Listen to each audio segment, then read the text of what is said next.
test.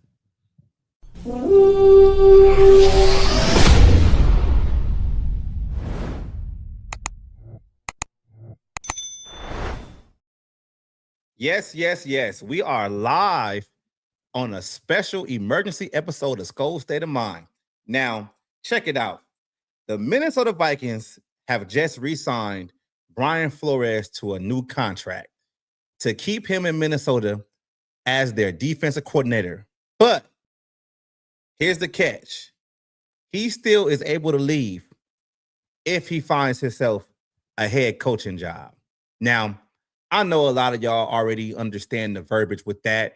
Y'all understand that, if a coordinator from one team gets a promotion to a head coach or something like that, the team can win. But if it's a defensive coordinator, let's see what's going on. But yeah, we got Purple Soda in the building. And hey, man, y'all already know I keep it real and transparent on my channel. Now, this is how I feel about it. I feel the Minnesota Vikings are playing themselves. And I see a lot of people out there that are celebrating Brian Flores coming back to the Minnesota Vikings potentially, and this defense is going to be good next year. I get all that. This has nothing to do with Brian Flores and what he can do as a defensive coordinator. But my gripe is this. How does that set up the Minnesota Vikings for if we trying to be a franchise that's going to be in contention for a Super Bowl, get some playoff wins, be a mainstay good team? Ask yourself this question. Is Brian Flores going to look for another head coaching job next year? So let's talk about it, TB. Now, I'm just telling everybody in the chat right now how I feel about it and how I look at it like this, though. This has nothing to do with Brian Flores as a coach in general and what he can do on the field.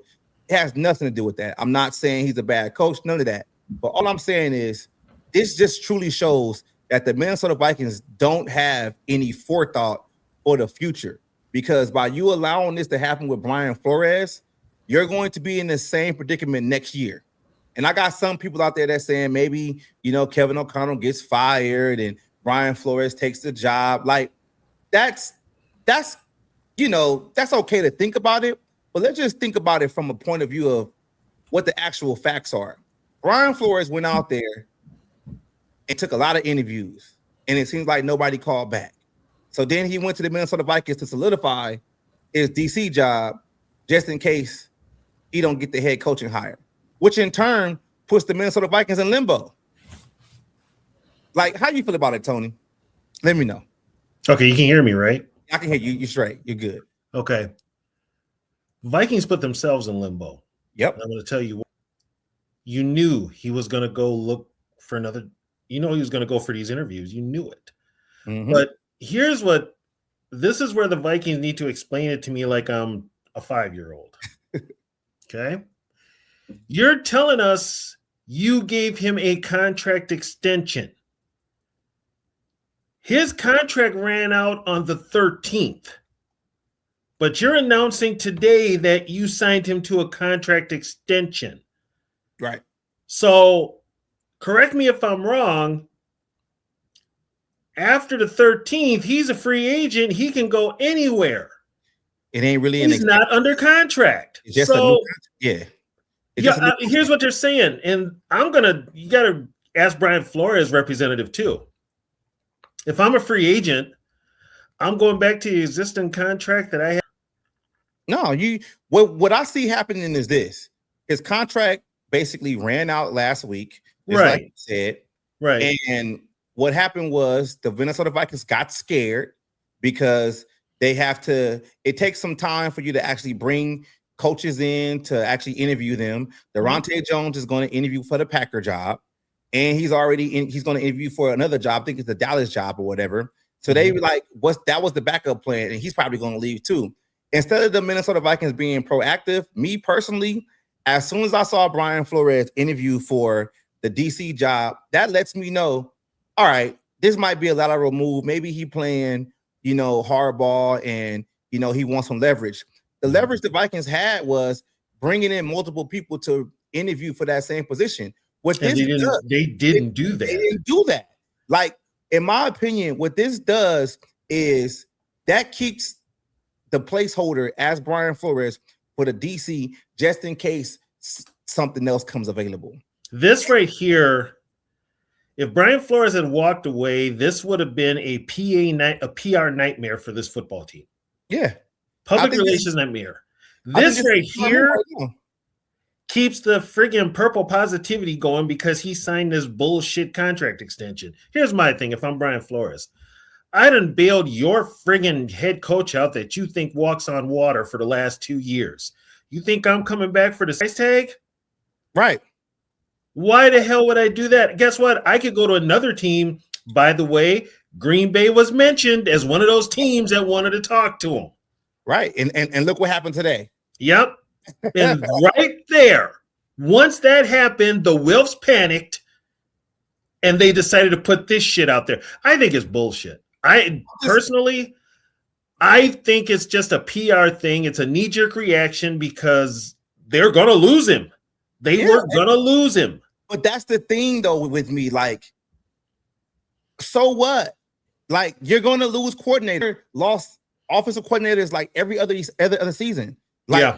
I don't understand, like, what you so scared about? There's guys out there that's capable of running a different type of defense, and it still might be successful under the Vikings. Like, I don't know what, though? The funny thing is, D Woods, they weren't scared until Green Bay started looking for a defensive coordinator. Yeah. And they're going to lose Durante Jones. Right. They're going to lose him. But then when Green Bay said they wanted to talk to Flores too, yeah, they panicked. The Wilfs panicked. They panicked. And it's like, I just don't understand it. I see a lot of people out there celebrating, oh, Brian Flores is back. You're going to have this conversation about Brian Flores again next season if he stays. Yeah, this is the thing. Here's another thing, people. Let's look at this whole picture, big picture. How is Jeff Hafley more qualified, more qualified than Brian Flores? How does Kevin Stefanski keep getting another job after the BS he went through with in Cleveland? Exactly. It's like they want to recycle these same sorry-ass coaches, but the ones that deserve the shot aren't getting it, and I got my reason why that is. You can't. This is the whole thing. You're now turning Brian Flores into Eric Bieniemy. Yeah. And this lawsuit bullshit, forget that. Okay. If they're gonna use a lawsuit right there, all he's got to do is trigger that lawsuit and make that lawsuit public and put whatever in there, and that is a black eye to this league. Yeah. Big time. Big time. And big time. I just don't understand it. Like from the Viking standpoint, as owners and management, you have to do what's best for your franchise for the future. The best case scenario, in my opinion, would have been just letting Brian Flores figure it out. You're gonna have to move on and just move on. It's easier that way, and then you have somebody else in here, and people got to understand this though, right? Like Kevin O'Connell's offense is not great. Kevin O'Connell is going into a situation where he's going to be on the hot seat again. So I'm willing to bet Kevin O'Connell was probably one of the ones in the office pounding the table to do what they got to do to bring back Brian Flores. Doesn't get offered a head coach position, he's still gone. Yeah, like that's the thing that people are not understanding. This is only basically like a 1-year rental, if that. We don't know what the Raiders are going to do yet. Raiders haven't offered to interview him or whatever. No, it sounds like, from my sources, it sounds like Kubiak might get that gig. Don't ask me. Don't ask me why. They're waiting, and everybody's waiting for Denver the Indiana head coach. Yeah, to see what he's going to do because they think that Tom Brady might hire him and then draft Mendoza. Right. Which to me would be a disaster. Yeah, I'm just going to put that out there. It would be a disaster. I'm just saying, like, I just don't understand it. Sometimes you got to cut the Band-Aid to get a little bit better. The Vikings have always been reactive. The Wilfs have never been proactive. The Wilfs will tell you they're being proactive, but they're being reactive. Yeah, they're being reactive. And it's like, it's the same old shit over and over again. And I keep telling people over and over again, it's not about Brian Flores. I want this team to succeed. In order for this team to succeed, they're going to have to do things that's going to be better for them for the future. Brian Flores, as a defensive coordinator, is only going to be a short-term fix. Sooner or later, you're going to have to fill that with somebody else. This would have been a perfect year to do it. Well, and here's another thing, too. You're going to go up against offenses that figure out. Exactly. So now they got tape on his defense from last year. So what is he going to do different now? What happens is this, though, and I want these same fans to be honest next year when we're talking and having this conversation with the season. Let's say that Flores defense does take a step back. They're going to be the same ones. Oh, we could have signed this person, but y'all celebrating this shit right now. Yeah. You could have brought in Raheem Morris. He's not going to get a head coaching job anytime soon. Jonathan Gannon is not going to get a head coaching job anytime soon. Well, you could have solidified your DC for the next couple of seasons. That's what you have to do as a franchise. And even if Kevin O'Connell gets fired next year and everybody, gets blown out, at the end of the day, you still would have had something on defense. You see what Atlanta did? They blew out Raheem Morris, but kept the whole defensive staff there. They kept Ulbrich there because Ulbrich was going to go. Yeah, he got another gig somewhere. Sometimes you got to do that. My whole thing, though, what the hell does Stefanski prove in Cleveland to make him worthy of another gig? I don't know. I have no idea. I thought he was going to take a year off of football. Tell you the truth. I just don't understand. Here's the thing. Flores could still get a head coaching gig. Yeah. And if he really, if Flores is going to bet on himself, he would take that Cleveland gig. Yeah. He would take that because it looks like nobody's rushing to Cleveland. Flores would take that Cleveland gig. First of all, you got Myles Garrett on defense. Yep. You've got Myles Garrett, and I'm sure Flores could work with or find an offensive coordinator, quarterbacks coach that could work with if they keep him, Shedeur Sanders. But Cleveland is a dumpster fire because Stefanski didn't know what to do with the quarterback position, and he screwed that up completely. Yeah, and this is the thing though too. Somebody said right here, to coach of the year goes a long way in the eyes of a franchise. Think about this, right here. But you know what though? It goes a long way, but if you don't win a playoff game or nothing, if you're off and on, that tells you right there that something. What's up, Barber?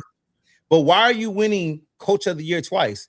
Coach of the Year is an accolade that's there for maybe a young coach that's coming to a new team or going to a team that's basically a shit show, and you do good. So you're telling me that he had a shit show multiple times to where he won Coach of the Year, but still never got that team over the hump to be a consistent, successful team?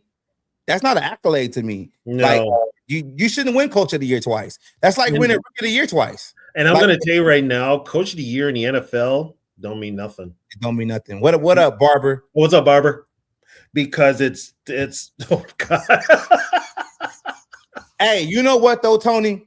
I thought about this. Mm-hmm. I'm gonna let you chime in what I've been thinking, man. Okay. All this talk about the Minnesota Vikings, and I'm glad To Evil the Hope said this, man. Mm-hmm. Everybody's talking about Mac Jones.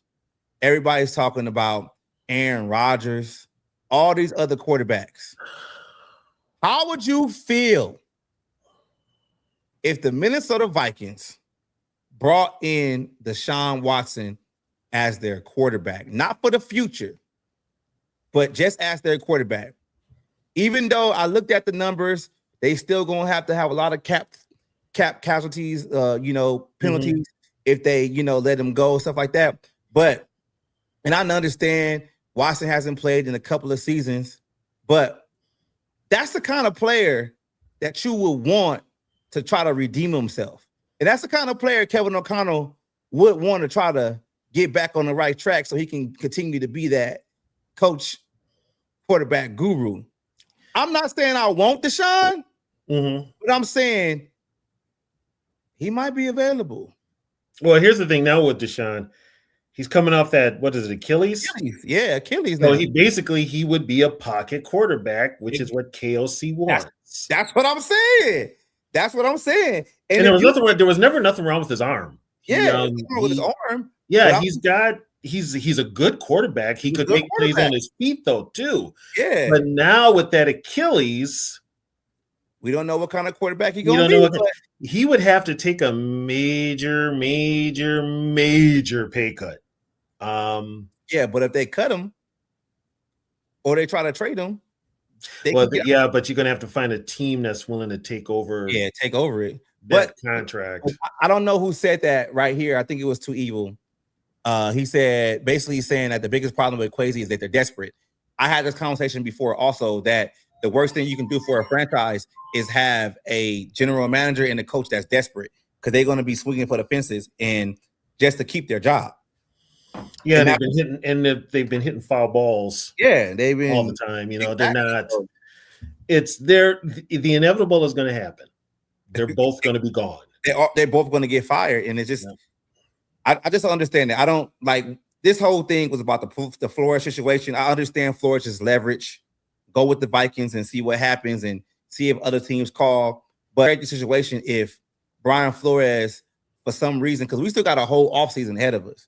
There's a lot to happen. You feel me? So somebody brought up too, with the Senior Bowl and all that coming up, the Vikings don't have any defensive coaches to go down there. Yeah. They don't even have an offensive line coach. Yeah, because they're sitting on their hands. Yeah, they're not. It's like they're just sitting around, twiddling their thumbs, waiting for somebody to fall in their lap. So, and I'm glad you said that about the Senior Bowl. So we got multiple draft picks, almost 10. Mm-hmm. There can't be any excuse on why you draft the wrong players because you weren't prepared. This team is not prepared. No. Like I'm just calling it out right now. This team is not prepared. The Senior Bowl is in a couple of weeks, and you don't have a defensive coaching staff. You just retained Flores today, so you don't know if Deontay Jones. And that's not a guarantee with Flores. That's not a guarantee. And then you haven't hired an offensive line coach. What are you doing? What are you doing as a franchise? You guys are just doing shit. They be doing shit. They're reactive. They're not doing anything proactive. They're reactive. This whole offseason has been reactive. As soon as they fired Chris Cooper, they shouldn't have been interviewing offensive line. They didn't fire Cooper. They just his contract. They just let his contract expire. It expired the same day as Brian Flores. Yeah. So what are we talking about here? Like, what are we doing, man? It's like that's why I'm saying. For everybody that's in the chat and everybody that's watching, I'm asking the question, like, this ain't something we should be celebrating. This is a red flag. Because, like, Tony brought up a good point. The Senior Bowl is in a couple of weeks, and you have no defensive coaches on that side of the ball that can actually go down there. So who are you sending to the Senior Bowl? Just the scouts? You don't have an offensive line coach. No. You're going to bring back Matt Daniels, for the special teams coordinator, and you're bringing back what's his name, Wes Phillips for offensive coordinator, and you still going to bring back Josh McCown. You're running the whole thing back. Like thank you, Barbara. The scouts are trash. Yeah, the scouts are trash. Like, what is going on here? This isn't nothing to celebrate. This is a major red flag. They waited till Brian Flores got interest from the Packers, and they figured this whole little PR stunt out, and there's still a possibility he's going to leave. If the language was different to where it said, Tony, Brian Flores signed a 3-year deal with the Minnesota Vikings, and he canceled all the rest of his interviews, he's going to be focused on the Vikings for the foreseeable future. All right, cool. Mm-hmm. But it doesn't say that. No, it says unless he gets a head coaching gig, which here's where Viking fans jump the gun, which means he's not going to make a lateral move. Yeah. How much you want to bet he makes a lateral move if there's an assistant coach tagged to that? Do it. Assistant head coach, which we got an assistant head coach opening now. So here's my thing. Did you give that to him? Yeah. Coach Cairns made a good point. He said they probably gave Flores a wink nudge. If KOC flops next season, that Flores can be the head coach. I don't see them giving Flores the head coaching Here's job. the thing, though. Here's the thing with that too, Coke. The Vikings have only fired one coach during the season once, and that was Brad Childress because of Randy Moss talking to the Wilfs. That's the only reason. They're not the type, they'll play the whole season out before they get rid of. And the thing with KOC is this team jumped through hurdles and badmouthed Jim Harbaugh to hire KOC. So they're going to make sure that they hang on to KOC during the season. Denny resigned at the last game of the season. He was not fired. Okay. Denny resigned. That's where people get it wrong with Denny. Denny Green resigned. And Lefty said it's a different owner too. That was it was Red McCollum, but Denny resigned. Yeah. He was not fired, Lefty. He was not fired. He resigned. Hey, Lefty, how you feel about the Flores situation, Lefty? Let me know. Let me know how you feel about the Flores. I'm positive he resigned. He resigned. Hey. That is true. That is true. Like I'm willing to be the only one to be like, this is bullshit. Like, I don't mind sitting over there. I don't mind, because I just look at it from a standpoint of what are we doing as a franchise? Yeah, they have no plan. Like, they have no plan, and everybody know I come on here time after time, and I be like, "Hey, man, we can't fire Quasi. Quasi, are you the GM or not? Because now I've been defending you, and you just a goddamn flunky." Okay, D Woods, remember what I told you about Quasi? I know, but I didn't want to believe it. I didn't want to believe it. Hey, Barber, I was there. I was good with Flores leaving because you was able to bring in somebody else that was going to be here long term. You still are going to have the same problem next year. This is inevitable. What's going on right now is going to happen again next year. It's going to happen next year. Hey, go back to Two Coke, his comment. KOC was a will fire. Yeah. KOC was a will fire. Quasi wanted to hire Jim Harbaugh.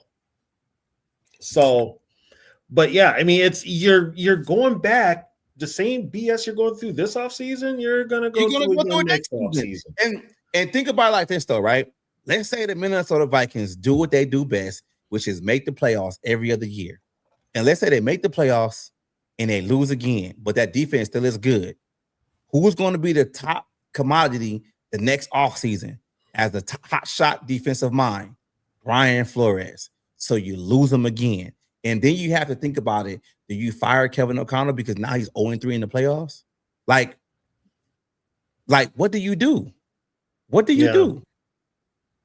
Hey, this one here by Lefty is a good one, and I'll handle B, because that lawsuit could be a reason for teams that he's not getting a gig, but I'm more and more leaning to the point of they're just basically, if anybody's blocking all these moves, it's probably Goodell.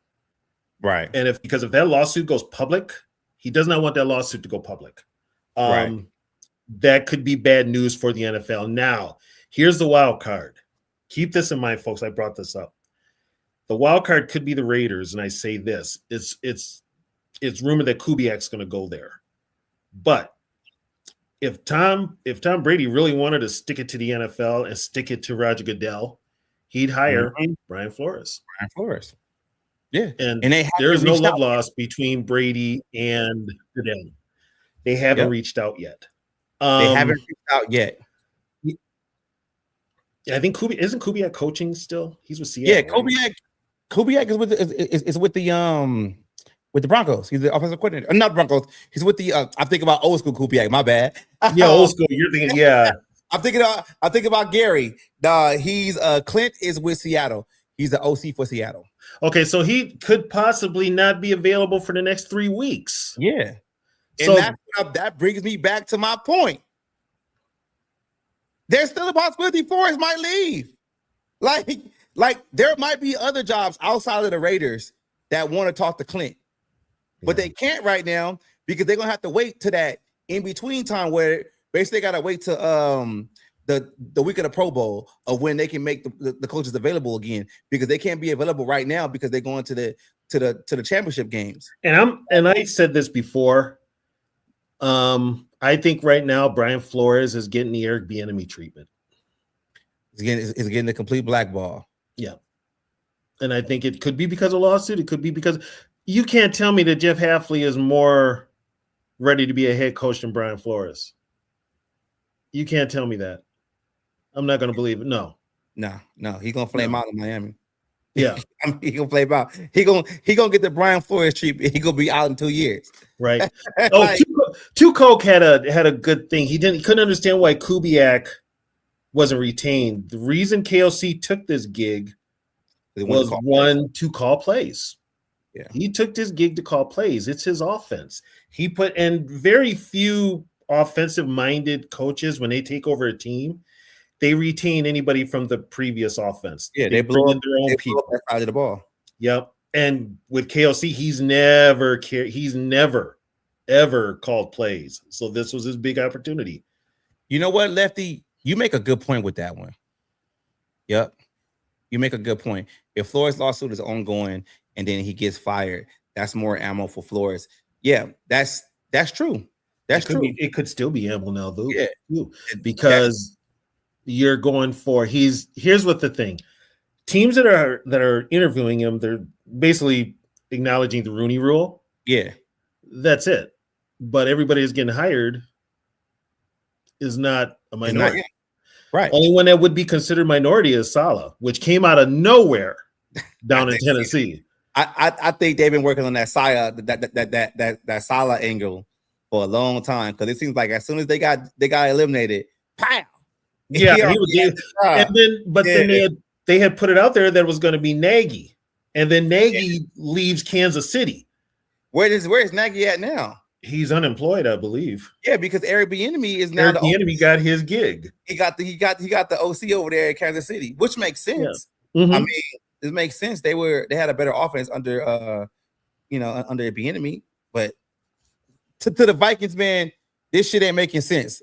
Lefty, man, how you feel, man? Let me know. Do you think this whole Brian Flores situation is just a PR move? Did the Vikings play themselves? Are they Flores' bottom bitch? Like, let me know, because Flores can go out there and mess around with all them girls, and he can come back here because he know he got a job. That's messed up, in my opinion. I just think the Vikings should have just moved on. But you know what, though? Blame the Vikings, because they basically sat there and waited and let him get his soul as what and come back. So Tony, this is how I would have played it. Mm-hmm. As soon as the season, hey Brian, what you want to do? I understand you're gonna want to do X, Y, and Z. I know you want to be a head coach, but let's work on a contract for you to get back. All right, cool. The moment he interviewed for a DC job as a franchise, Quasi and everybody in the front office and Kevin O'Connell, I would have said it's on then.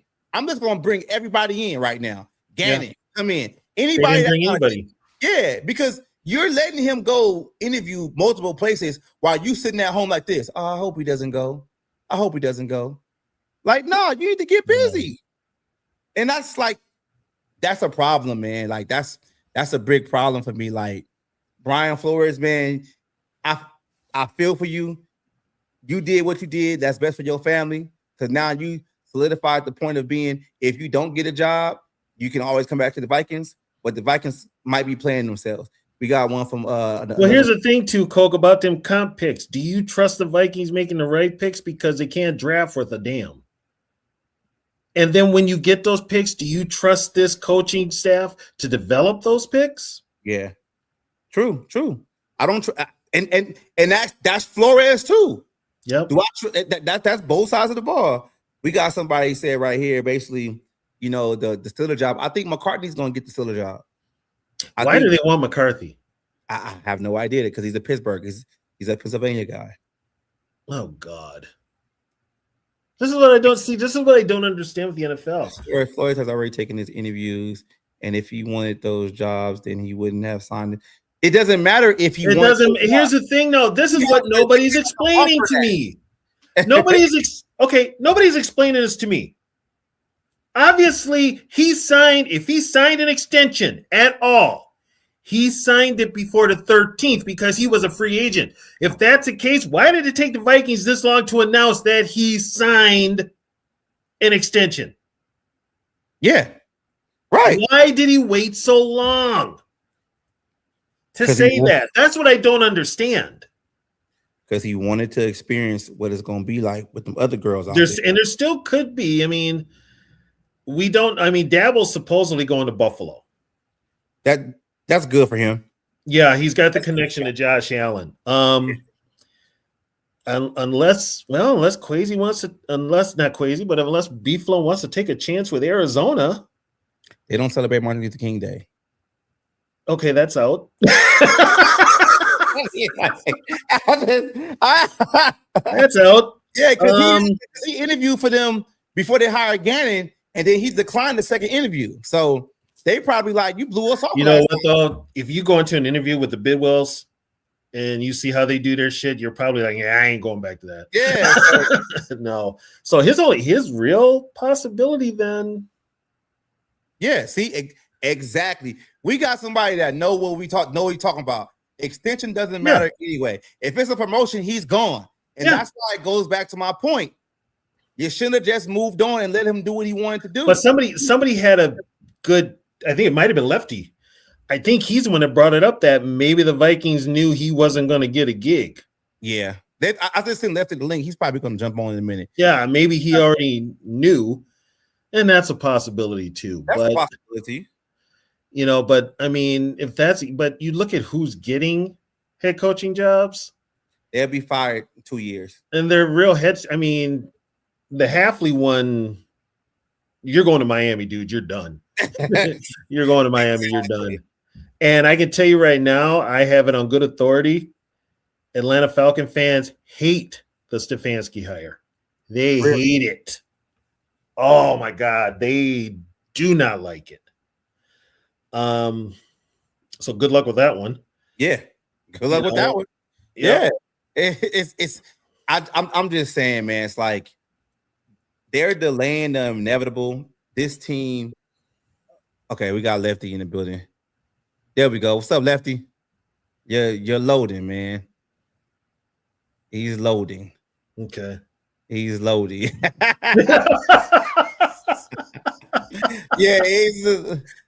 Yeah, you're loading, man. Oh, hey.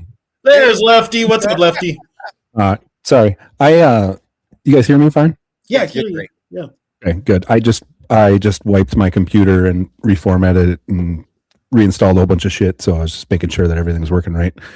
But no, what were we talking about now? We're talking about Flores.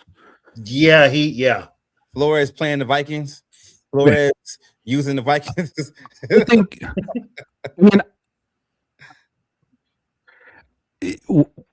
If you're sitting there as you're Brian Flores, you want a head coaching job. Mm-hmm. You probably know you're not going to get one, but you're probably going to just as him and the Vikings, as far as an extension goes, he probably wanted to see what the market was before he came back, and I'm sure the Vikings were like, you know, if you want to go see what you else can get, and you know, give us the right to match any offer that you get, great.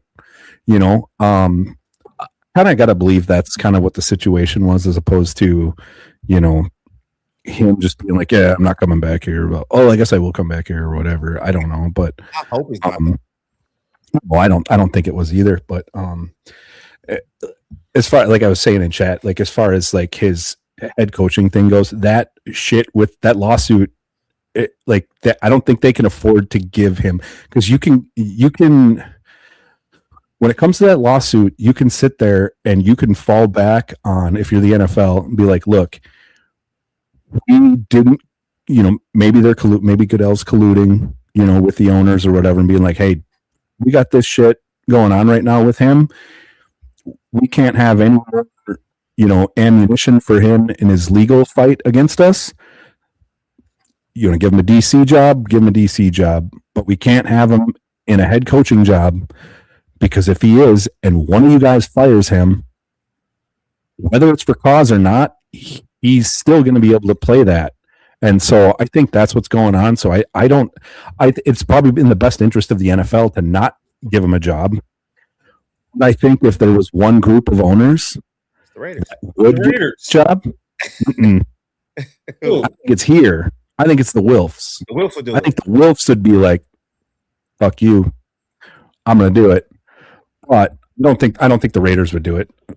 But Lefty, do you think I say the Raiders because Back in the day. there is no love loss between Tom Brady and Roger Goodell. True. None whatsoever. That's Now- why I said the Raiders. now, Lefty? Do How you much, think how much control does? Oh, go ahead. Sorry, D-Woods. You go ahead. do you think that the way Flores has handled the situation with the Vikings are scaring away other teams, like long term, like with the contract being all the way out, being done, and then he's going out there, flirting with defensive coordinator jobs, even though that's probably like a move to kind of like bring up the price.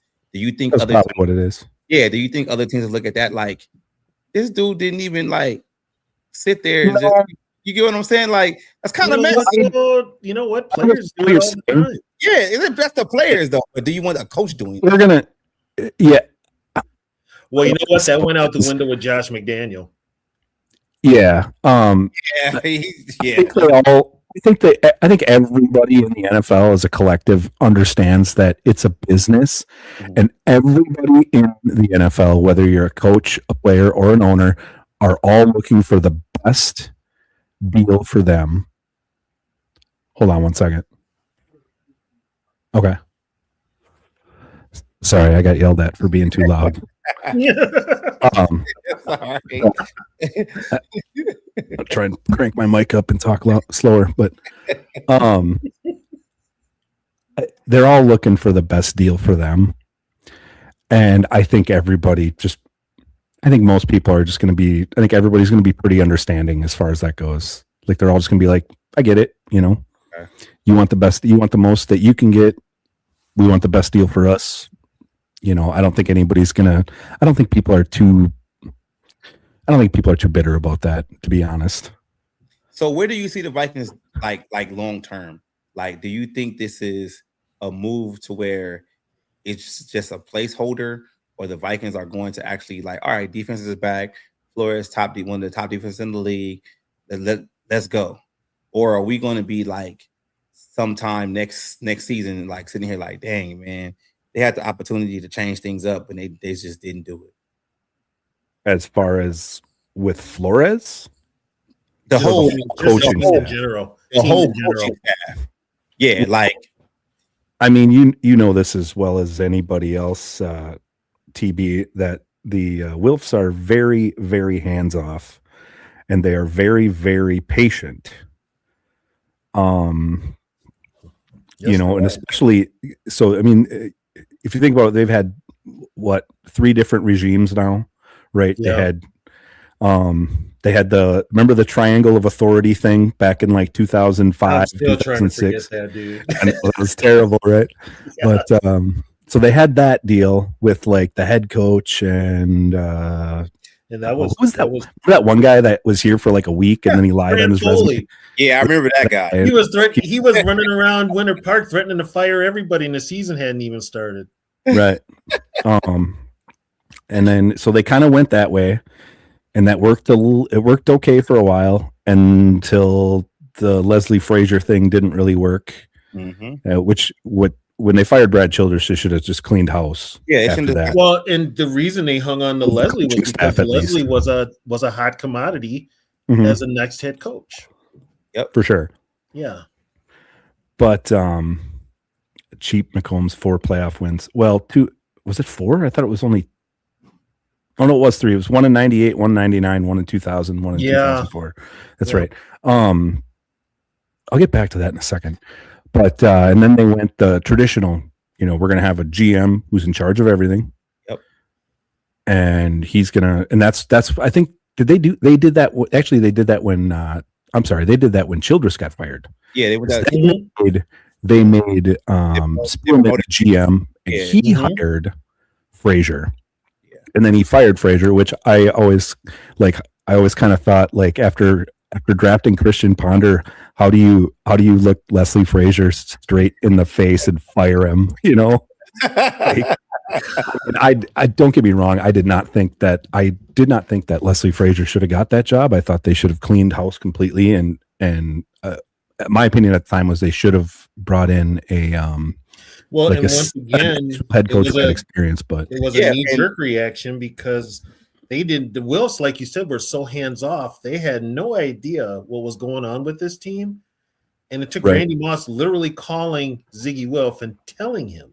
Well, yeah, when Childress got fired, for sure. When Childress cut him, he called Ziggy. And then that weekend, the Vikings got their butts kicked by the Packers, and that was it. Yeah, but the Vikings, to the piggyback what Lefty said. Got shut out, I think, didn't we? Huh? Did we get shut out in that game? No, we actually got a field goal. Oh, that's right. Yeah. To piggyback what Lefty said about the coaching, right? The Vikings haven't hired an experienced head coach almost ever. No, they haven't.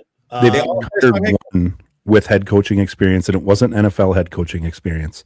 It was CFL head coaching experience. I mean, that one worked out pretty well. Jerry Burns was college experience. Yeah, he was a coach at Iowa. Yeah, we've never hired. Yeah. It's all first-time head coaches. Yeah, we get these coaches that are like the hot commodity. Childress was a hot commodity. We need to get a real coach. Real coach.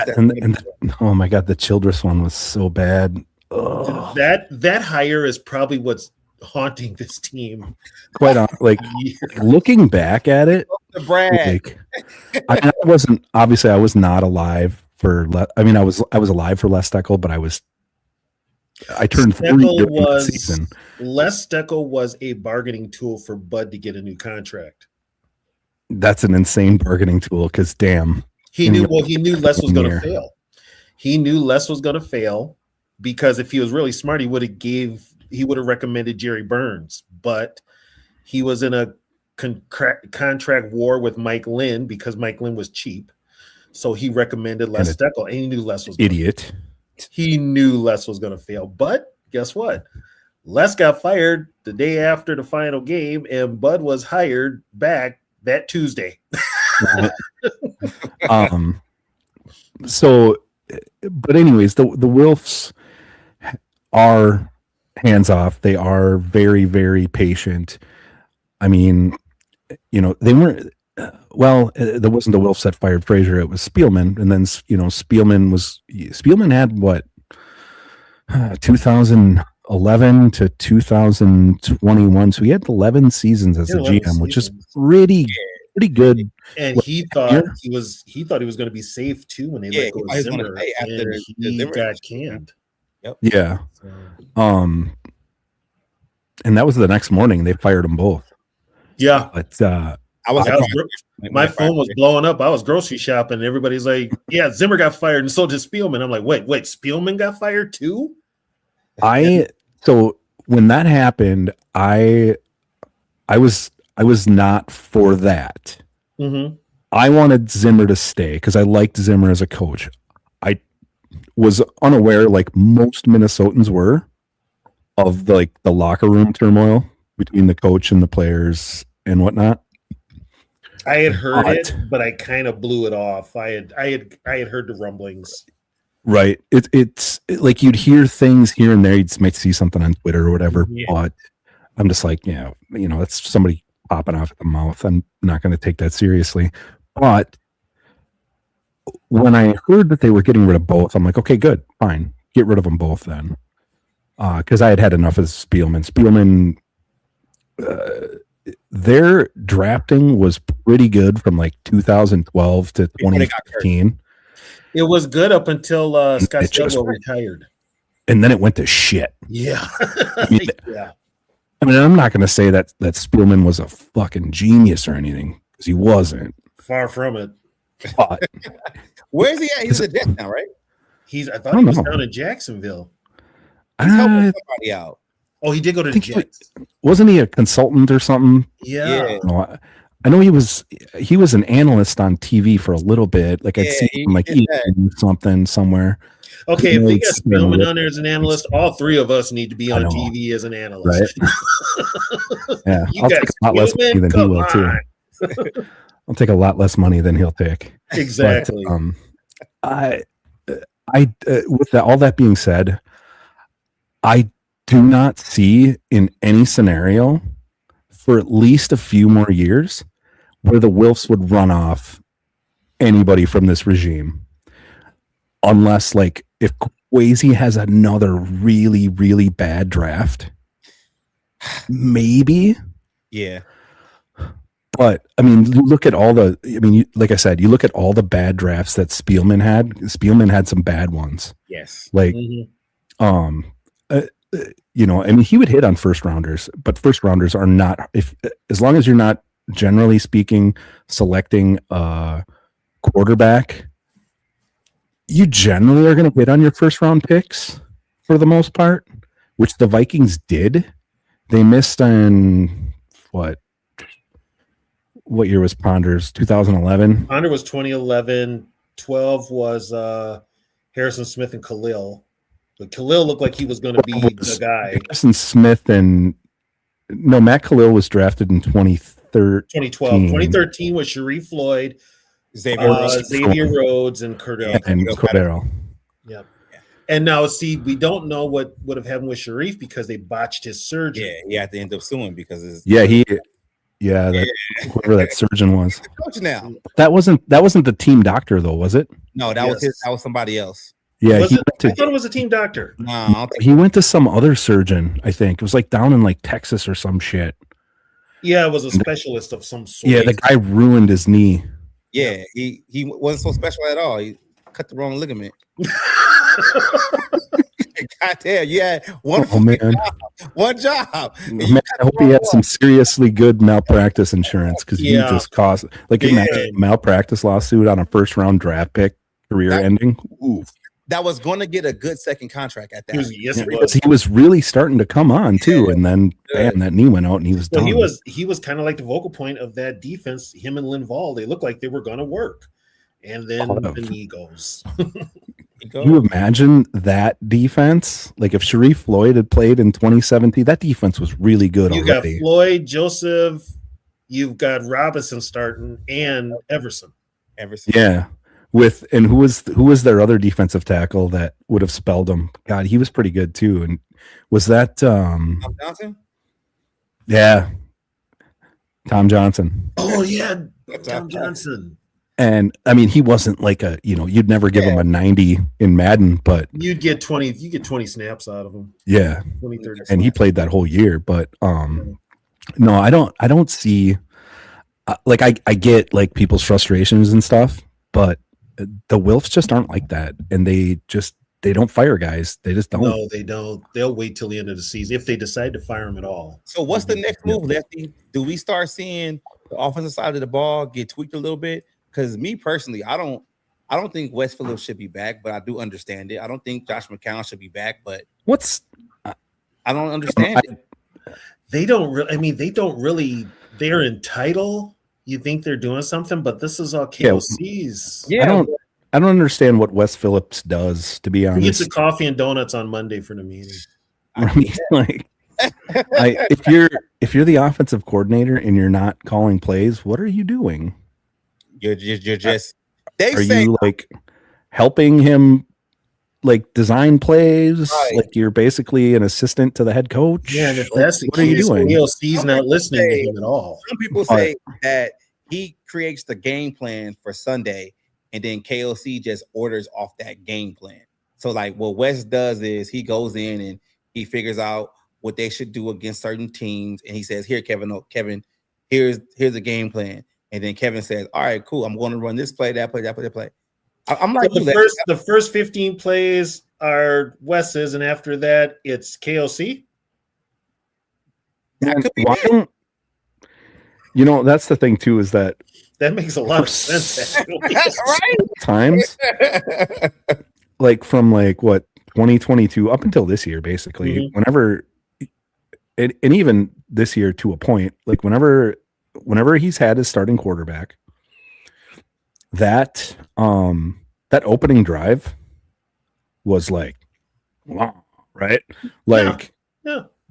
Okay, so why don't we just go back and do that until they stop us? You'll have to ask KOC. Like, I never got that. Or it is what it is, but when the running game is working, why don't you stick with it? No, you got to pass.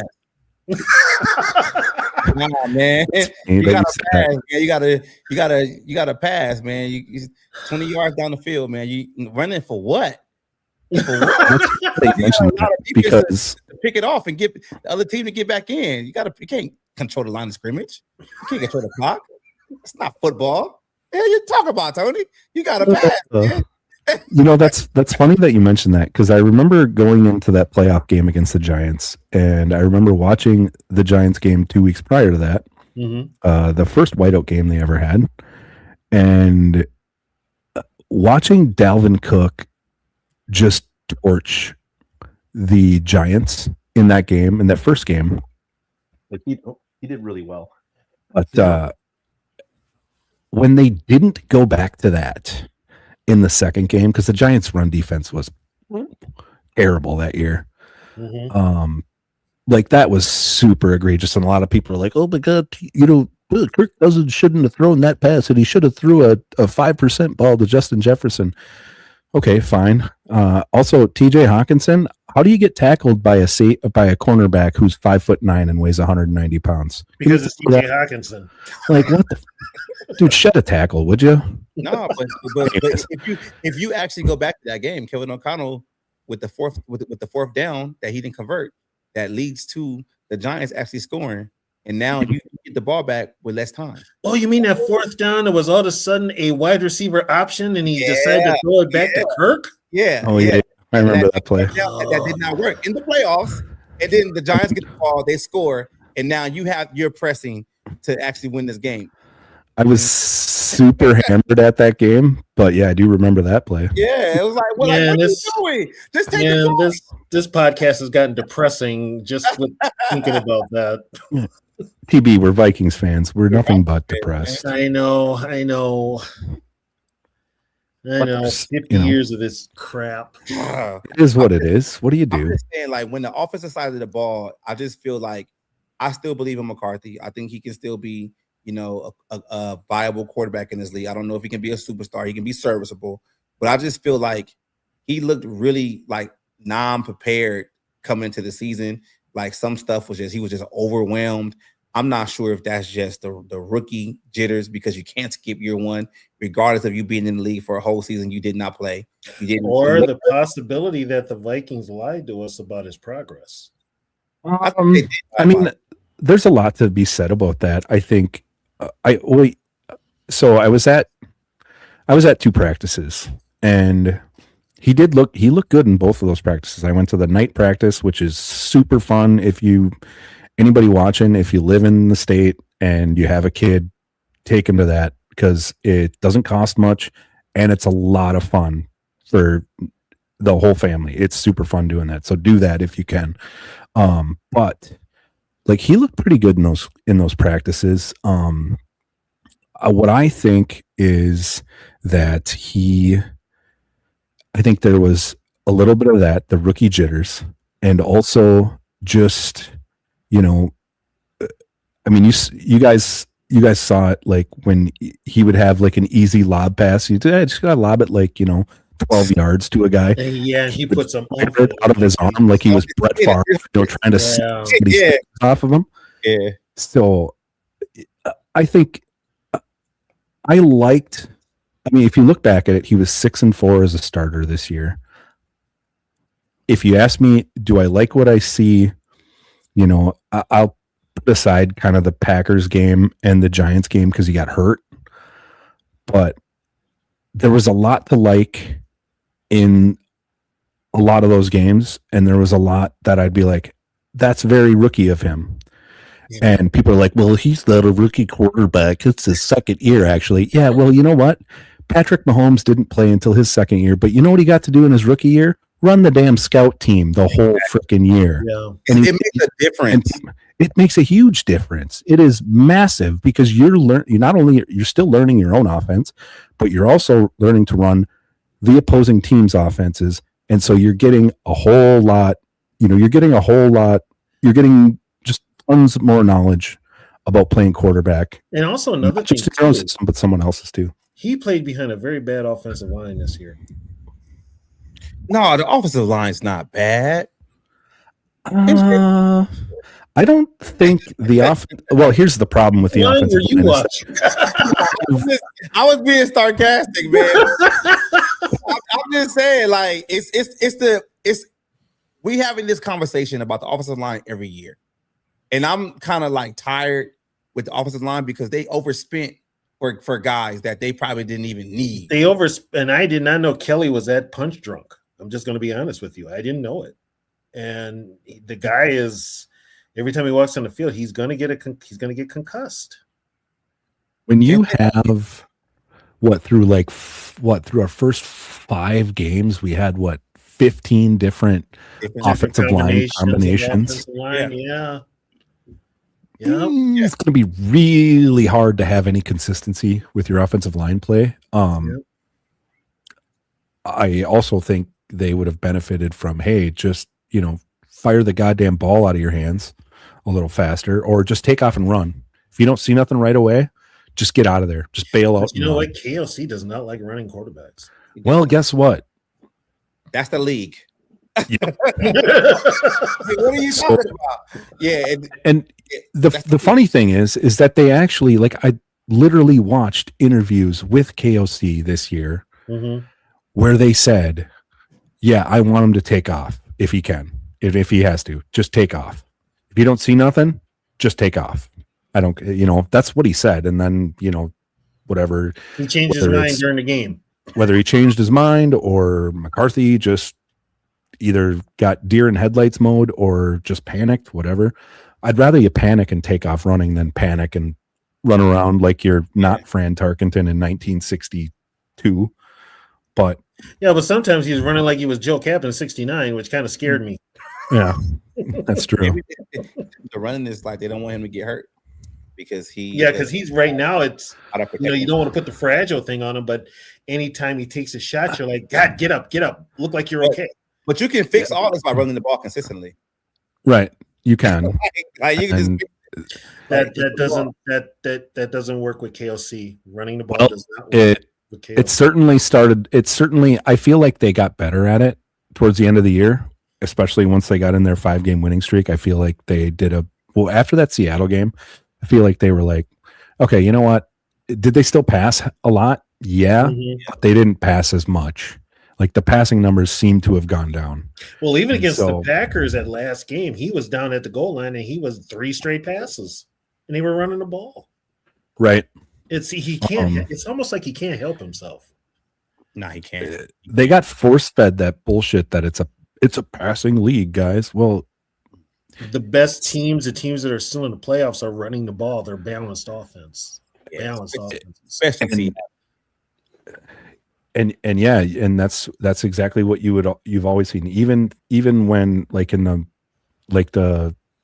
Drew Brees and Peyton Manning were throwing for 5,000 yards a season, when it started to turn that way, guess what? Had a running back. They still had a running back. The team that was winning most of those Super Bowls was the New England Patriots, and guess what they did well? They ran the damn ball. Yep. I think Tom Brady throw for 5,000 yards once. The first year he had Moss, and they won 17 games and lost the damn Super Bowl. Yeah. Yep. But by the way, guys, was it just me or in that Bears-Rams game, did McVay look like he was calling some plays like he was KOC?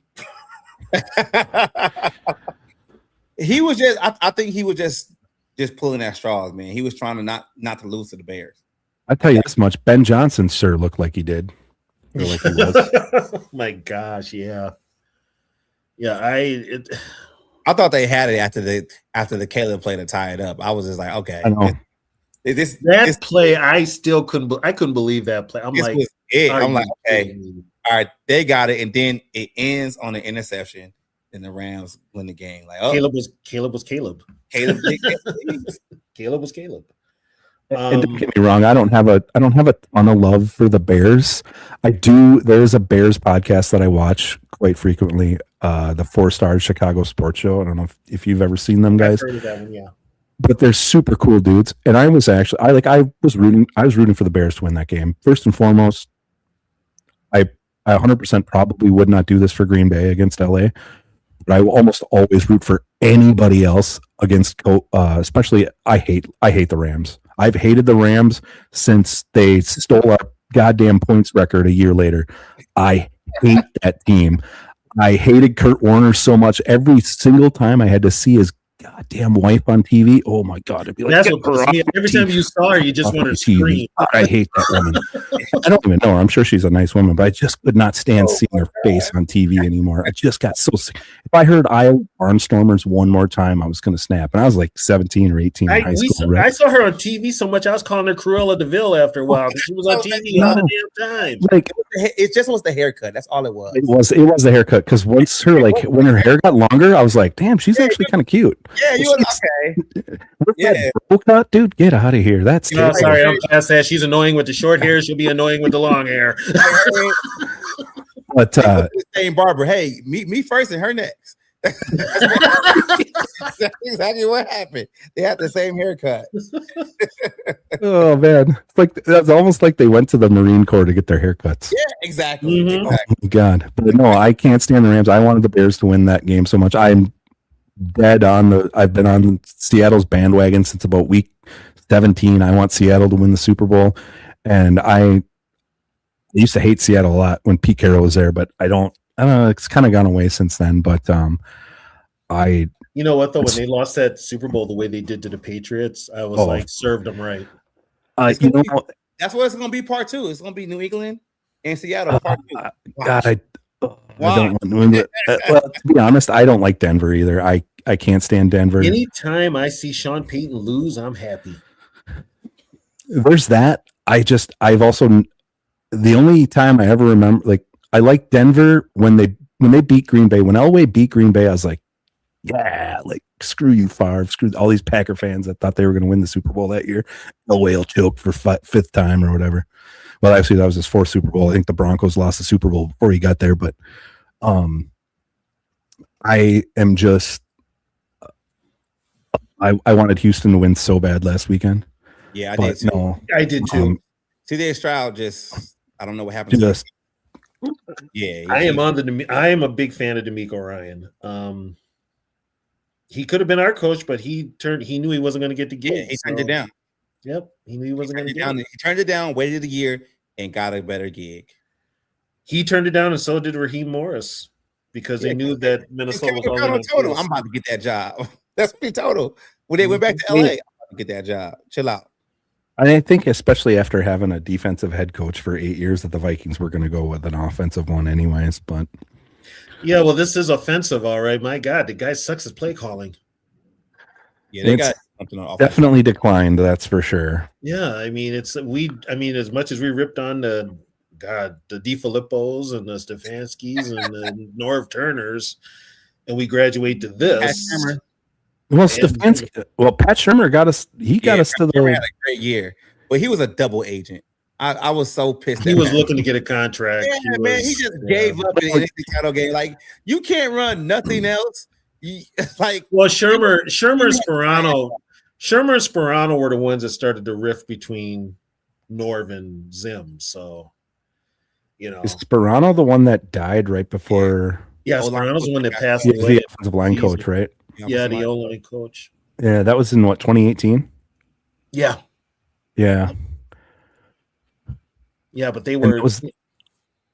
had worked with Sam Bradford before, so when they got Bradford up here, Shurmur and Sperano were like, we know what works for Sam, so we should be calling the plays for him. And Norv was on his way out the door anyway. He was going to retire. Right. So next thing you know, Norv and Zimmer get into it after the Chicago loss on Monday night, and I guess punches were thrown. And that's how Zimmer got his eye messed up. 2 old dudes throwing punches and probably not landing. That's how Zimmer got his eye messed up. And then, if you're a player and you see that, you're like, oh man, here these old dudes go. Cut it out.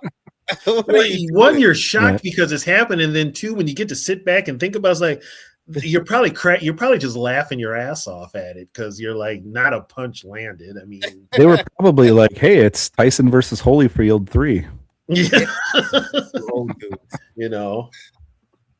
But yeah, I mean, Shurmur was already out the door, and then he goes, where did he go? To the Giants? To the Giants, and was Shermer left for the Giants after the NFC Championship game loss. And he only lasted, what, a year or two? A year and a half. Wow. He was Yeah. Wow. It wasn't long. He should have stayed the OC with us. Mm-hmm. Sometimes, Yeah. I'd take the money, to be honest. yeah. Well, and you know what? Everybody, that's career money right there. You don't ever have to. Generally speaking, once you take a head coaching job, I mean, that's all guaranteed. yeah. Right. And so even when you get fired, you know, You're going to get some money that's, afterwards. that's generation. That's like coordinators make. I'm not saying coordinators don't make good money because they, you know, some of them do, but most of them aren't exactly like, you can't just take a coordinator job for like 4 years and be done. But right. you can take a head coach. You can take one head coach job and be like, you know what? I don't need to work again. Well, yeah, If you especially don't when have they to. fire you, no man. And if like Zimmer signed that extension, I think he had 2 years still on it when they fired him. A year or two. So he was At sitting least. back, not being, you know, sitting back collecting a paycheck. He sat back and chilled for 2 years and was like, I want to coach again. And then Childress, I think, got a 3-year. That's why he didn't coach for the longest time, because he was sitting back, relaxing. Childress got his extension, I think, like middle of 2009? Yeah. And then he was gone before. He was gone before. It 10? wasn't even a year. He was gone. Yeah. And he had signed maybe I think it was a 3-year extension. Mm-hmm. And he was gone. He got some heavy paychecks to be a consultant. Yeah. Yeah. I don't know why I don't know what the hell he's going to consult. He linked up with He went back to KC with Reed. Yeah, he was like an offensive consultant or something, or quality. You know what's funny though? He was whatever. as far away from the field as possible. He was in the. It was a good place for him. Yeah, exactly. You know what's funny? Didn't him and Brewster end up on the same staff after Brewster got canned? Because didn't they Brewster were in the go to same Kansas staff City? before. Or was it Brewster before? got the U of M job, they had worked together in the NFL. Okay. Yeah, because when all the negative stuff was going on here, you're in the Twin Cities, right, Lefty? Yeah, I live just south of the mall. Okay, so you remember they got Brewster up here, but the negativity on Childress was so great that Brewster had to go in front of the podium and say positive things about Childress. Oh yeah, I do remember that. I do remember that. I'm like, because it was nobody wanted Childress up here. People wanted Childress gone after his first year. Oh, we were beating the Lions, and the fans were chanting "Fire Childress" at the Metrodome during the game. I was at that game. Were you there? That was the game that Jared Allen chased what's his face out of the back of the end zone. Yeah. That safety. Yeah, I was at that game. So that was back in the paper tickets days, which wasn't that long ago. But it wasn't that long ago. Like the ones that were actually like not the ones you printed, but there's the ones they printed out. And the ones they printed out, right? Yeah. Yeah, I bought. I took my dad and my grandpa, and I think I got them from a scalper for like $30. We were on like the 30-yard line, about 30 rows up or so, on the Lion sideline. And yeah, the Fire Childress chants were louder than the cheering of that Jared Allen chase of what's his face, like Orlovsky in the back of the end zone. And it was still going through that play.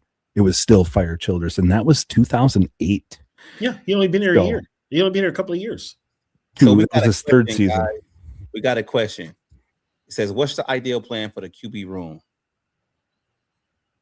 Get a veteran of some sort. It's easy for me. I feel the same way. Get a veteran. Now who you get, I don't know. Who would you want, Lefty? Who would I want? I am fine with.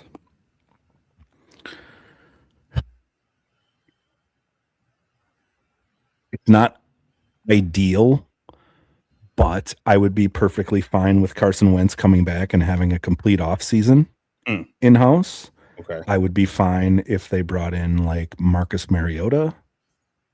Mariota would be cheaper. I want nothing to do with Mac Jones. Me too. I'm in that book. I know. I don't want Mac Jones. I think. Zach Wilson? What's that? Zach Wilson? The MILF Hunter? I don't know. Pass. Zach Wilson had one good game, ironically, against the Vikings. True. Mac Jones had one good game, ironically against the Vikings in the same season. Of course, every quarterback had a really good game against the Vikings that year. I got think Daniel Jones about $140 million. So what you're saying is you want somebody that's basically started consistently in NFL, didn't really work out, and can basically come into this quarterback room and be a veteran. Not anybody that's going to be like, all right, he has to compete with McCarthy. I think if you bring back Wentz with the training camp, it's probably better instead of off the street. Definitely. Yeah, I mean that's the thing that a lot of people forget is that Carson Wentz was forced to start a game. He'd only been here a week or two, a week maybe. About 3 weeks after he signed. Yeah. So he had 3 weeks to digest the playbook, and this KOC playbook really, really, really big. He has a lot of crazy plays in it. Right. All pass. Yeah, and he'll run 80% of them in a game. Yep. Right about that's another thing he doesn't like to do. Is like he does not like to run the same play twice in the same game. Like, dude, if it works, it works. Keep going back to it until they figure it out. I don't understand that. And the one thing about that game that Wentz started, I was at that game against Cincinnati. It's probably a much different game if Burrow is playing. Yeah. It's a completely different game if Burrow is playing. It's a completely different game if Burrow is playing. But Cincinnati's defense is trash. Their defense was bad. Their offensive line's bad too. So I think, does Burrow throw the picks that what's his face threw? Browning? Unlikely. I think we probably still win that game, but I don't think we win it like 48-3 or whatever the hell it was. The Bengals could not hang on to the ball that day. They fumbled the ball. Nobody could. They did not want to win that game at all. Right. No, I think Browning only threw like what? I think he threw 2 picks, but it was all fumbles. Like the running back he threw like 3 damn times. Rodgers got one on a fumble return and INT, and everything else was a fumble or fumbles. Yeah. You know? So it might be different, but and that was one of the few games where KOC did run the ball. Right. Without having like a list of who, like I said, I know Mariota is a free agent, I think, and I know Wentz is still here, but without having that list of known like veteran quarterback free agents, it's hard to go anyone else other than that. Mm-hmm. But like I said, I'd be fine with if Carson Wentz is the backup quarterback coming in. I'd be fine with that. Do I want to see someone like, are you bringing in a legitimate contender, like name a legitimate contender to dethrone JJ McCarthy? I guess so I would have to hear someone's argument in that first of who would come in here and be like, this guy's going to compete against McCarthy. Exactly. Like, I don't actually, he would actually need a veteran too to kind of help him with the playbook, with some mechanics, somebody that is not there to take the job, but kind of be a mentor to the kid. That's why I don't get the Mac Jones situation, because the Mac Jones situation is like people are saying like he's going to come in here and compete and he's going to be the quarterback so McCarthy can sit. Like, and that if you're thinking the Mac Jones thing, they bring up Mac Jones because he's kind of the quarterback that KOC likes. No, he's the quarterback that Shanahan's new quarterback. So Kevin O'Connell is like, oh, not Kevin O'Connell, but some Viking fans are like, well, maybe we should go there and get that. Mac Jones was available in the offseason. Yeah, we didn't want him. We didn't want him. So why do you want him now? If they didn't want him last year, they're not going to want him this year. Yeah, like what's but I also think a lot of the not going after Mac Jones. I mean, they didn't go after any quarterback in the offseason. No, they didn't. They only traded for Sam Howell. That was it. They traded for him, and they had, that's it. And then they had Rippon already, and then they signed Brosmer the day after the draft. Brosmer wasn't even supposed to make the team. He was supposed to be practice squad all the way. He literally only made that team because of how bad Sam Howell and Sean Rippon, or was it Brett Rippon or Sean Rippon? I can't remember. Brett Rippon. He made the team because of how bad those two were. That's why. And looked at how he looked. Sorry. I'm sorry. With all due respect to Max Brosmer, and it's not his fault. Oh man. He was throwing against guys who were moving on to their job at Denny's after the preseason was over. So let's not like, oh my God, like, oh, I hate that, dude. At TB, you know what I'm talking about, because Vikings fans have always done this shit. Remember what's his face from the University of Miami in '92? Remember the preseason they had? Yes. Gino fans were like, oh, God, Gino Torretta should be starting over Rich Gannon and Sean Salisbury. You guys are morons. That was literally a thing, D Woods. I swear to God, it was.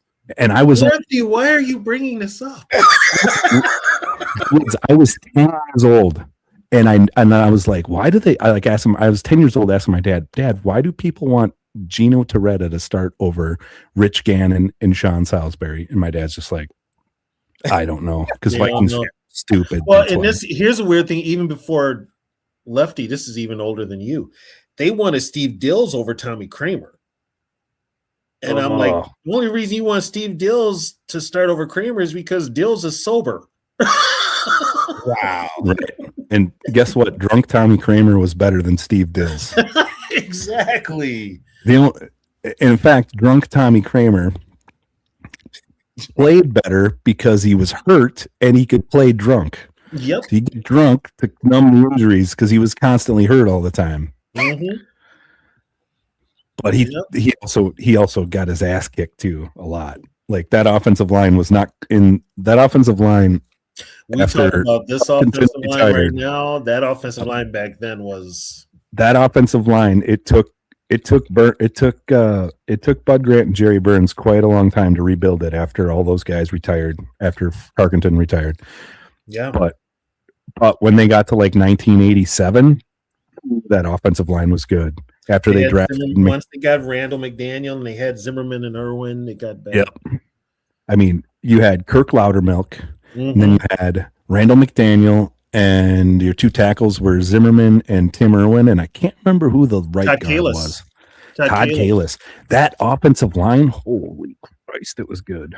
And that offensive line played together until 92, I think. Was free agency, because then Loudermilk and Habib and all those guys went to, Habib went to Denver and won the ring. Gary Zimmerman went to Denver. Yeah, they both did. Oh, did they? Yeah, they both did. Yeah, Zimmerman had a falling out with Denny Green. A lot of people had a falling out. A lot of people had a falling out with Denny Green, and I think the only person that ever really got along with Denny Green was Chris Carter. Yeah, and that pissed off a lot of the players. They probably got the same personality. That's what pissed off a lot of the players. Be honest, you're not wrong. Like,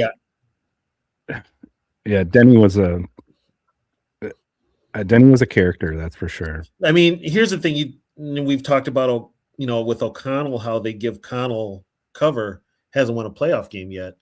Like I said before, they tried to run Denny Green out of here after he lost his second playoff game. Then by his third and fourth playoff game, it was a full-on mutiny. They wanted him out of here. To be honest, Denny, people say that, they're talking about how, the Vikings made this giant mistake in not re-signing Sam Darnold. And there's a lot to be said for it. It looks like that might have been a mistake, and that's fine. You're allowed to make those mistakes. I understand why they made that mistake. I probably would have done the same thing, because I'd have been like, well, actually, you know what? I'm gonna be completely honest with you, and I'm gonna say that mistake would not have happened, because I would have when they signed Sam Darnold, I wouldn't have signed him to a 1 year, $10 or $12 million. I would have signed him to 3 years and been like, hey, how about we give you 3 years and 30 some million, and a lot of it be, either incentive base or, not guaranteed. But you know what, though? It probably takes it. The year that Sam had wasn't expected. No, I didn't expect. I mean, that's why Sam nobody expected. They should have started talking to him during the season. There was two. I bet you there's one person that expected that, and that was Kyle Shanahan. Is the only person in the world that expected Sam Darnold to do what he did that year. Somebody said Daniel Jones, Mac Jones, or maybe Russell Wilson. Well, Daniel Jones now is damaged goods. This is what I don't get, though, man. Can we stop bringing up Daniel Jones? He can't play next year. He has one leg that's broken, and the other leg has a torn Achilles. When is he ever going to rehab? Daniel Jones is unlikely to play until like November. Exactly. Like you know what though? There was a name mentioned in that Colts roster. That's a QB that KOC would love to have. Anthony Richardson. Yes. I mean, if you can get him for nothing, but and I don't know. I don't know, it's Cersei's daughter's running the team. I'm sure you could talk him out of him. Right. I mean, because I don't even know who the quarterback's going to be in Indianapolis. That's the thing is they kind of need him now. But yeah, getting back to that, I know I got lost on a tangent there, but with Denny, I think he made a much bigger blunder, and that was letting Rich Gannon go. I think that was a bigger blunder than the Darnold thing. You know what, though? Rich had a really good – they talked to him after he retired. All the years that he played quarterback, he didn't have a real quarterback coach, I think, till he got to Kansas City, and it was Mike McCarthy. And he credited McCarthy for him playing better, but up until like Minnesota, Washington, he didn't have a quarterback coach. But when he got to where he was with McCarthy – have that many coaches. Huh? Back then, you didn't have that many coaches. You didn't. You just had your regular – an offensive coordinator. You had an offensive line coach. You had a defensive line coach, a defensive coordinator, linebackers coach. Yeah, you didn't have like now the coaching staff is like 50 people, right? You got you've got an assistant to the assistant to the assistant of the D line. I mean, you go back and you look at like Bud's last staff, right? You had like Jerry Burns, you had Bud Grant, you had Jerry Burns. I don't know who the hell their defensive coordinator would have been in 1985. Bob Holloway. 85, it was Bob Holloway. 5 coaches. That was it. And a trainer. You had a special teams coach. And by the way, our special teams coaches, 2 offensive coaches, and the head coach. The special teams coach was Bud. He had his name twice. It was Bud. And then you had your equipment manager. Yeah. And he had been with the team since the beginning. He was like the team historian when he passed. Yeah, Zamberletti. Zamberletti, yeah. And then, matter of fact, Pete Carroll, Bud's last year, was his secondary coach. That's why he always has such respect for Bud, because Bud and Burns. And I'll bet I'd almost be willing to bet. I bet you the Vikings' first offensive line coach was Mike Tice after he retired after 92, and they hired him as an offensive line coach. Wow. No, the line coach was John Michaels. I'm friends with his daughter for John Michaels for years. I mean, I remember them having a defensive line coach that was John Tierlink. He ended up going to the Lions after he left the Vikings. Before Tierlink, it was Paul Wiggins, and before Paul Wiggins, it was Jack Patera. Okay. Is he related to Ken? Yeah, that's his brother. Oh, really? That's his brother. Oh, wow. Yep. That's awesome. Yeah, it makes sense. Patera brothers. Oh, it makes sense. Yep. But yeah, I mean, now you've got so many coaches and another thing too, you've got all these coaches, so sometimes that coaching philosophy gets lost. Too much. It gets lost in translation. Which I was going to respond to 2 meme to big no on Russell Wilson as well. He's washed. He should just hang it up. Completely washed. He should just hang it up. Hey, before we get out of here in the chat, does anybody have any more questions? Any more questions? Ooh, I do want to go back to the Bob Swede one. I would also be perfectly fine with Kirk Cousins coming back as a backup quarterback. I would be fine with that as well. What is this love affair with Kirk Cousins? I don't think it'll happen, but I'd be perfectly fine with him as a backup quarterback. Well, you know what? It probably won't happen because that's why they hire Stefanski. It sounds like Penix is going to be out as long as Daniel. I mean, he's hurt. He's repairing the ACL. But if he's the Falcons, do you want to keep paying him $45 million a year? No. You know what? The Falcons are in such disarray right now. Yeah, they're going to keep paying him. I mean, that's possible. Yeah. I mean, the fan base, and I know this for, like I was telling D Woods. But they have an easy out if they want. Like they only owe him $10 million now. The fans are ready to revolt. Do you think Kirk will come back though? Do you guys think Kirk would, if he gets cut from Atlanta, do you think he would want to come back to me? He left on good terms, I think. I think if he didn't get an offer to be a starter somewhere and the Vikings were like, hey, you want to come back here for, $10 million or $8 million to be the backup, I think he'd take it. You think so? I don't know. If he didn't get an offer somewhere. Like if he didn't get, you know what? He's got enough money now where he can hang $8 million. I need 20. Plus, he's got the TV. What he did on TV, which on TV. That probably works too. But So I mean, we also got to remember is that he gets cut by Atlanta. Mm-hmm. He's getting $10 million plus whoever picks him up. So he's still going to make 18 million. Even if he only gets 8, he's still making $18 million this year. And think about it. He just got off the Vikings books last year. Right. So yeah, he was still owed money. Yeah, he just got off. We were paying him. That's kind of funny because we were paying Darnold $10 million. Mm-hmm. We were also paying Kirk Cousins $28 million that year. Yeah. So when I was looking at that, like thinking, because, and I'm not going to lie to you, I was a huge Kirk Cousins fan. I liked him as our quarterback. I thought he was just fine. I thought he was much better once Kevin O'Connell got here. And he was the game that he got. I was at the game that he got hurt in Green Bay. I was also at the Monday night game against San Francisco. And after we beat San Francisco, I was absolutely friggin' jacked. And so that Friday morning, I was able to get tickets. I was in like this, I want to say like the 8th row in the end zone where Cousins got hurt on that side of the field in Lambeau. And I brought my kid out there. And I've never been so jacked for a game and for our team that I was that day. And I thought, I was like, this is it.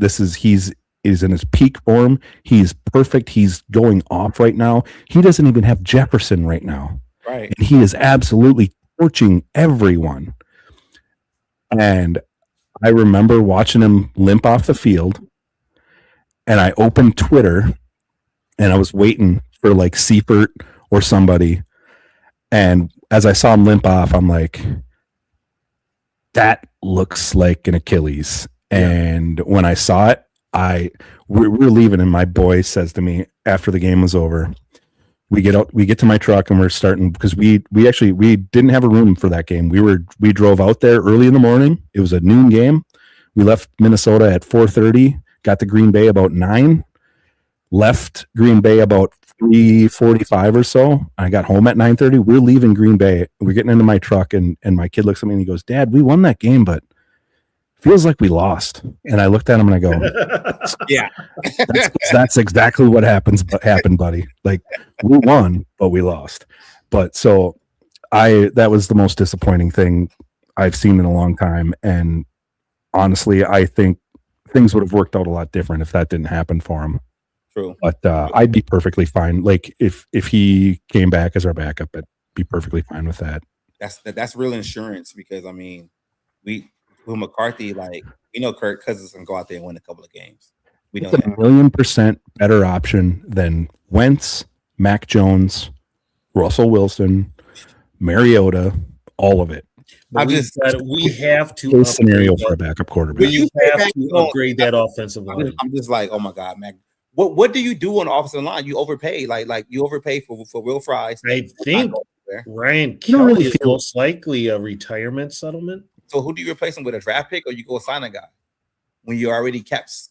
Ryan Kelly? I think you move Blake Brandel into the center spot. I don't know if I trust him there on a full-time basis. I think he has more value as he's a swing man, which is where we need him.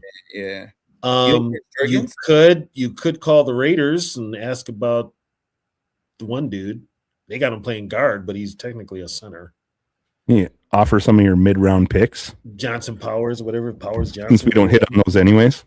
Yeah. I mean, everybody's gonna complain about, oh my God, we keep trading picks. Oh my God. But I'm gonna get out of here, guys. I know it's late out there more. So Brian Flores is back. Thank you everybody for on this emergency. You know what? He's back right now. He's back. He's unfortunately for him, and I feel bad for him because I think he deserves one. I don't think he's getting a head coaching job this year. It doesn't say much for the league when they're hiring a bunch of people that don't even have the resume that he does. They're just gonna get fired, Tony. Like I said, there's risk you did involved. say that, D Woods. There's a lot of risk involved with hiring him because then you can't fire him, and you have to be able to fire a head coach if you need to be. And they're trying to keep that lawsuit as hush hush as possible. They don't. Gruden's lawsuit. What's that? What about John Gruden? Doesn't he have a lawsuit? Gruden? Oh, Gruden. They said Gruden could go ahead with his and go public. That's why the NFL panicked. Yeah, and that's the NFL is why they panicked, going to do the same thing with right, because Flores, and it's even worse for Flores because Flores is African American. So his comes public, and how it went down. You think the NFL's got a black eye with Gruden? They'll have a matching one with Flores. True. Right. And the Flores one, they are, I feel like they're just waiting to work towards an agreeable settlement. And I don't think that's coming anytime soon right now. And so I do not think that any lefty. Yeah. Right. I don't think at this point any NFL owner wants to. I think if there was one that would be willing to do it, it's the Steelers, because the Steelers don't fire people. So I think if he's going to get a head coaching job, that's his best bet. If he doesn't get that job, then he's back here for sure. That's the only team that I'm worried about, because the Steelers have nothing to worry about because they don't fire anybody. They don't fire coaches. All right, guys. So we'll talk about it when we get another chance. But yeah, it's wait and see. And kids, stop gambling. Like me and Lefty had the conversation.